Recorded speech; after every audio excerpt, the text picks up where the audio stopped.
2.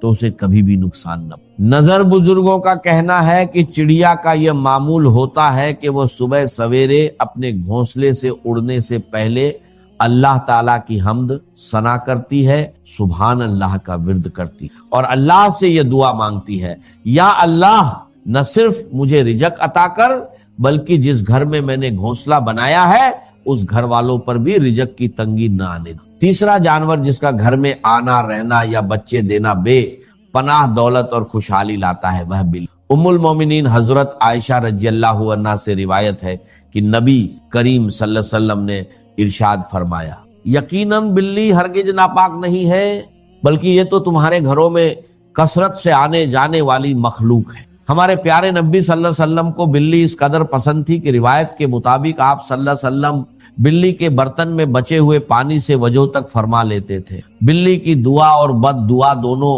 سیدھی عرش تک جاتی ہے۔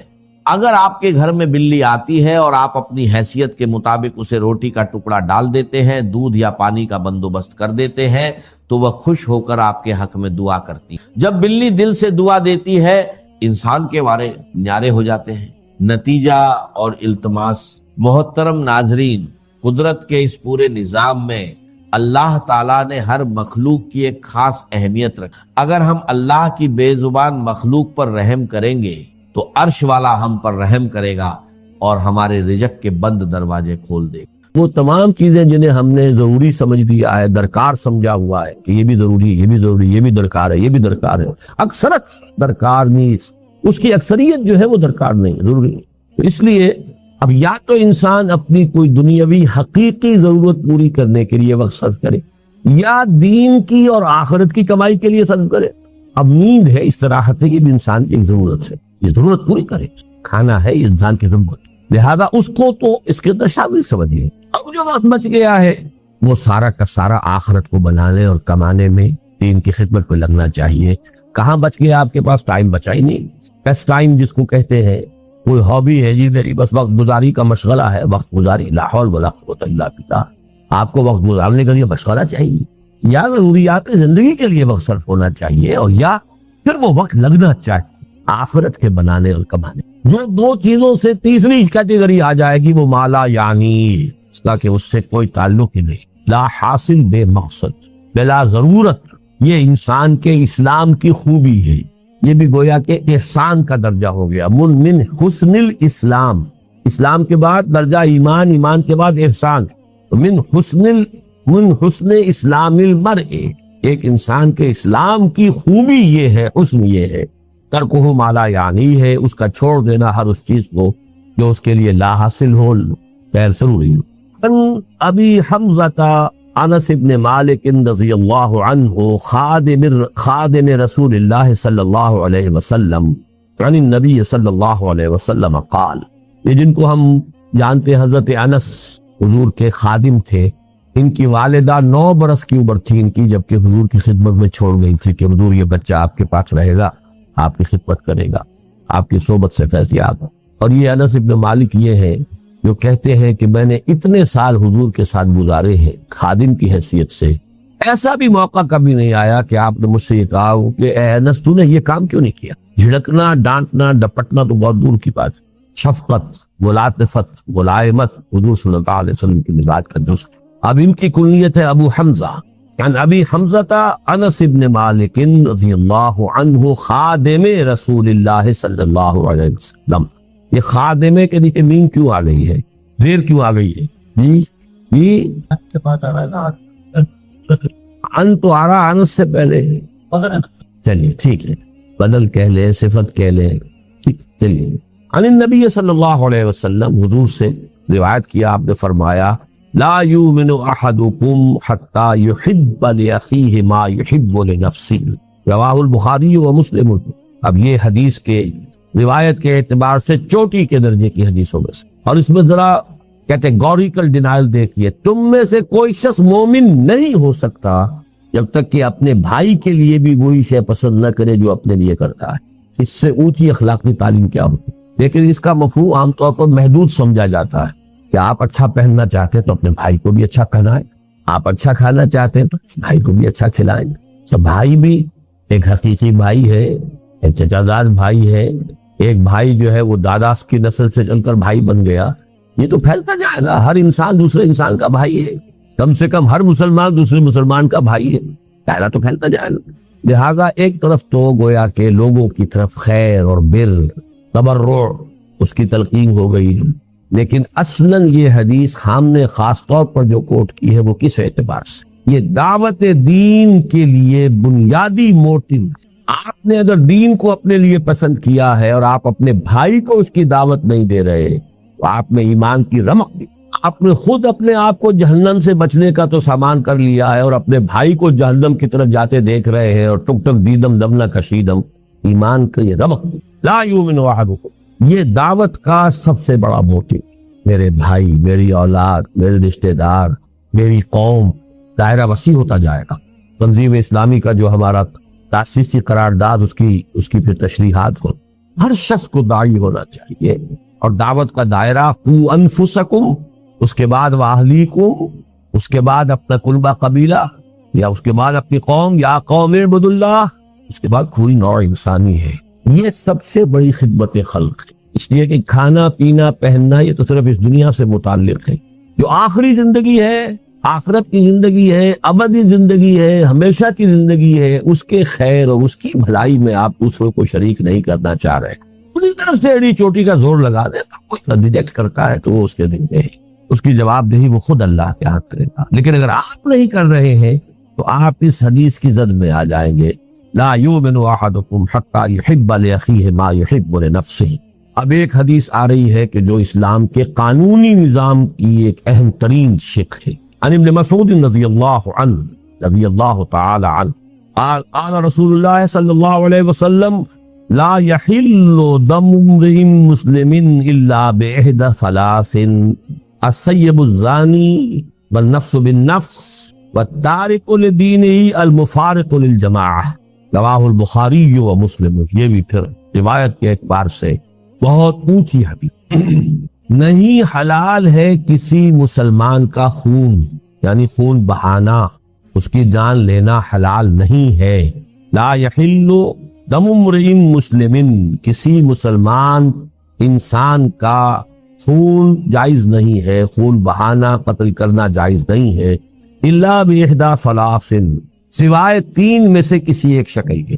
السیب الزانی، شادی شدہ زنا کرنے والا یا زنا کرنے والی، رجم، ظاہر بات ہے پتھر ماریں گے تو سر پھوٹے گا اور جسم کے اوپر لگے گا، خون بہے گا، مارنا ہے۔ والنفس بالنفس، قتل عامد کا مجرم، اگر اس کے ورثاء جو ہے مقتول کے اسے معاف نہ کرے، یا یہ کہ خون بہا لینے پر آمادہ نہ ہو تو اس کی جان لی جائے گی، اس کا خون جو ہے جائز ہو گیا۔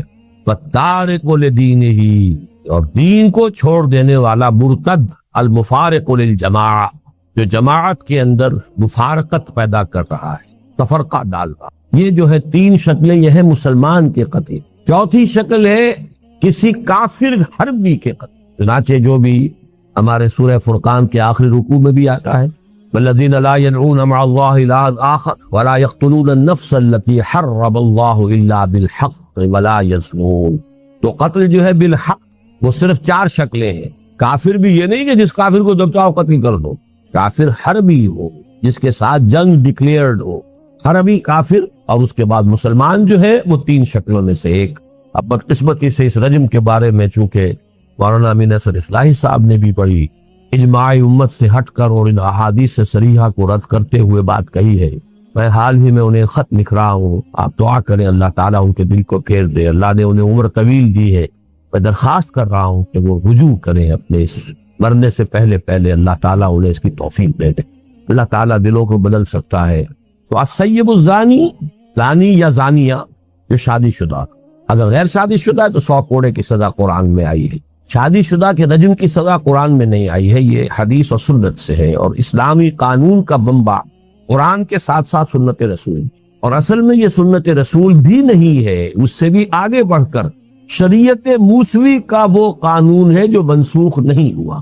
شریعت موسوی اسلامی شریعت تھی، اب اس میں سے جو چیزیں منسوخ ہو گئی، ورنہ جو چیزیں شریعت موسوی کی منسوخ نہیں ہوئی وہ جوں کی تو قائم ہے۔ اس لیے حضور نے جب پہلا رجم کیا ہے تو آپ نے فرمایا کہ اللہ میں نے تیری کتاب کے حکم کو زندہ کر دیا. وہ کتاب سے مراد تورات، قرآن میں تو ہے ہی نہیں. اس میں کچھ اشکالات ہیں لیکن یہ بحث کا موقع نہیں ہے. بس دعا ضرور کیجئے، آپ تہہ دل سے دعا کیجئے. تو آج ہی میں خط ان کو بھیجوں گا، آپ دعا کریں کہ اللہ تعالیٰ ان کو رجوع کی توفیق عطا فرمائے. اور نفس بالنفس، یہ تو صاف سی بات ہے. وَالتَّارِكُ لِدِينِهِ الْمُفَارِقُ لِلْجَمَاعَةِ، یہاں جو ہے ایک اشتباہ پیدا ہو جاتا ہے کہ آیا ہر مرتد واجب القتل ہے یا اس کے ساتھ دوسری کوئی شرط بھی ہے. المفارق للجماعہ، جماعتی نظم کو درہم برہم کرنے والا. الفاظ کے اندر احتمال ہے اس بات کا کہ ہر مرتد کی سزا قتل نہیں، ان الفاظ کے اندر احتمال ہے.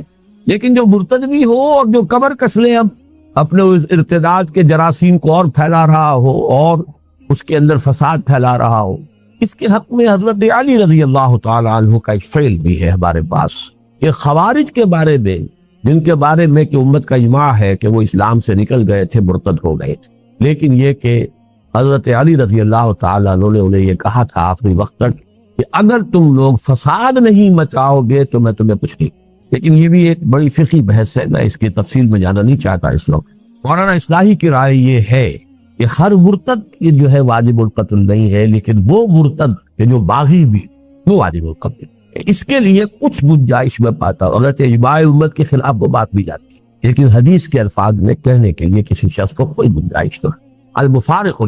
کسی شخص نے بس ایسے ہی اپنا خاموش بیٹھا ہوا ہے، ہو سکتا ہے کچھ دنوں کے بعد رجوع ہی کر لیں گے، عقل درستی ہو جائے. تو یہ صرف ان الفاظ کے اندر احتمال کی وجہ سے میں نے کہا ہے کہ اس معاملے میں کوئی بات اگر شخص کہتا ہے تو اس کے لیے ایک بنیاد موجود. عن ابی ہریرہ رضی اللہ عنہ ان رسول اللہ صلی اللہ علیہ وسلم قال من كان يؤمن بالله واليوم الآخر فليقل خيرا أو ليصمت ومن كان يؤمن بالله واليوم الآخر فليكرم جاره ومن كان يؤمن بالله واليوم الآخر فليكرم ضيفه رواه البخاری ومسلم. اب یہ دیکھیے، یہ اخلاق کے ضمن میں اخلاق عمدہ اخلاق انسان کے کردار کی خوبی اور بلندی، اس کے اعتبار سے نہایت خوبصورت حدیث ہے. جوامع الکلم، یہاں بھی لفظ آ رہا ہے حسن الاسلام نہیں، یہاں نہیں. من کان یؤمن باللہ والیوم الآخر، جو شخص بھی اللہ اس یوم آخر پر ایمان رکھتا ہو، سب سے پہلی بات تو یہ ہے کہ وہ زبان کو کنٹرول میں رکھے. فلیقل خیرا او لیصمت، یا تو اچھی بات زبان سے نکالے اور یا چپ رہے. یہ ہم پڑھ چکے ہیں نا حضرت معاذ کی روایت میں، سکلت کا امو کا یا معاذ. یہ زبان پہ جو حصائد السنہ ہے، یہی تو سب سے زیادہ جہنم میں لے جانے والے. کنٹرول. اسی لیے خطبہ نکاح میں جو آیات حضور پڑھتے تھے ان میں سورہ احزاب کی وہ آیت ہے، یا ایھا الذین آمنوا اتقوا اللہ وقولوا قولا سدیدا. یہاں خیر کہا، سدیدہ کہا، صاف سیدھی بات، عمدہ بات. زبان کا استعمال خیر میں ہونا چاہیے، شر میں نہیں ہونا چاہیے. اللہ کی دی ہوئی ایک امانت ہے، اللہ کی دی ہوئی ایک صلاحیت ہے. بہت بڑا اللہ نے آپ کو ایک ذریعہ دیا ہے اظہار ما فی الضمیر کا، اس سے خیر قبول ہوا ہے. من کان یؤمن باللہ والیوم الآخر فلیقل خیرا او لیصمت، خاموش رہے، بولنا کو ضروری ہے. اسی لیے من صمت نجا، جو خاموش رہا اس کی نجات ہو جائے گی. مطلب جو کم سے کم گویا ہو وہ گویا کہ زیادہ سے زیادہ محفوظ ہے. زیادہ جو ہے گویائی جو ہے وہ یاوہ گوئی کے اوپر کی طرف بھی انسان کو لے جا سکتی ہے. بسیار گوئی جو ہے اس میں اندیشے زیادہ ہیں. کم گو ہونا یہ در حقیقت میچورٹی کی دلیل ہے. آدمی میچور ہے. ومن کان یؤمن باللہ والیوم الآخر فلیکرم جارہ، اور جو شخص بھی اللہ اور اس کے اور آخر پر ایمان رکھتا ہو. اب دیکھیں یہاں پر ایمان بالرسول کا ذکر نہیں ہو رہا. کیوں نہیں ہو رہا؟ ایک تو چونکہ حضور خود کہہ رہے ہیں تو بار بار اپنے اوپر ایمان کو ریپیٹ کرنا یہ بھی ایک بامروت انسان کے لیے ذرا کوفت کی چیز. دوسری بات کیا ہے کہ یہاں موٹیو کی ہو رہی ہے. موٹیو دو ہی ہے، اللہ کو راضی کرنا، آخرت کی سزا سے بچنا. اخبار میں وہ جو آیت البر کا جو درس ہے ہمارا درس نمبر 2، کہ نیکی کا موٹیو وہ ایمان باللہ اور ایمان بالآخرت سے متعلق ہے. نیکی کی فورم اور اس میں توازن یہ ایمان بالرسالت سے. تو یہاں موٹیو کی بات ہے. ومن کان یؤمن باللہ والیوم الآخر فلیکرم جارہ، اب اس پر لازم ہے کہ وہ اپنے پڑوسی کا اکرام کرے، عزت کرے، احترام کرے، اس کی عزت نفس کو مجروح نہ کرے. وہ غریب ہے تو ایسا نہ ہو کہ تمہارے عللو تللو سے اس کا دل مجروح ہو، اس کے بچوں میں احساس محرومی پیدا ہو. یہ وجہ کہ فرمایا کہ اگر اپنے بچوں کے لیے پھل لے کر آؤ تو اپنے پڑوس میں ضرور بھیجو، اور اگر اتنے ہی کم لا سکتے ہو کہ نہیں بھیج سکتے تو کم سے کم چھلکے دروازے کے باہر رکھے دے۔ پڑوسی کا بچہ نکلے گا باہر اور اسے معلوم ہو کہ اس گھر میں آج آم کھائے، اب وہ احساس جو ہے محرومی کا اس میں شدت سے پیدا جا کر کہیں دور پھینکاؤ۔ اس درجے باریک بینی کے ساتھ جو ہے یہ اخلاق حسنہ کی تلقین محمد رسول اللہ صلی اللہ علیہ وسلم۔ وَمَنْ كَانَ يُؤْمِنُ بِاللَّهِ وَالْيَوْمِ الْآخِرِ فَلْيُكْرِمْ ضَيْفَهُ، اور جو کوئی بھی ایمان رکھتا ہو اللہ پر اور یوم آخر پر، اس کے لیے لازم ہے کہ اپنے مہمان کی عزت کرے، اس کا اعزاز کرے، اس کا اکرام کرے۔ یہ جو مہمان نوازی ہے اصل میں یہ بھی حسن الاخلاق میں سے ہے، اور واقعہ یہ ہے کہ جب تک تمدن فاسد نہیں ہو جاتا، چاہے کوئی معاشرہ کافرانہ ہو، لیکن ابتدائی شکل میں جب بھی معاشرہ ہوتا ہے نیسنٹ، جبکہ ابھی پولیوشن نہیں ہوئی ہوتی، اور یہ بڑے بڑے شہر جو ہیں ان میں آ کر یہ چیز ختم ہو جاتی ہے، بڑے بڑے شہروں میں مہمان مصیبت نظر آنے لگتا۔ اس کی وجوہات ہیں، دیہات میں کوئی کبھی جائے گا شاذ، اور شہر میں تو لوگ آتے رہتے ہیں، اپنا یہ کام ہے، اپنا وہ کام ہے، آئے اپنے کام سے آپ کے یہاں تشریف لے آئے ہیں، اب آپ روزانہ جو ہے وہ لوگوں کی ضیافت کر کے تو آپ کا تو بیڑا غرق ہو جائے گا، ٹائم ختم ہوتا ہے، آپ کے خرچ ہوتے۔ اسی لیے حضور کی ایک حدیث میرے ذہن میں اس کا متن نہیں ہے کہ آپ نے بڑے شہر بنانے سے روکا، شاید 5 لاکھ کی غالباً آبادی آپ نے کسی حدیث میں ہے معین کی ہے، اس کے بعد شہر اور بسایا جائے، اس سے آگے شہر نہیں ہونا چاہیے، اور اس پر عمل کیا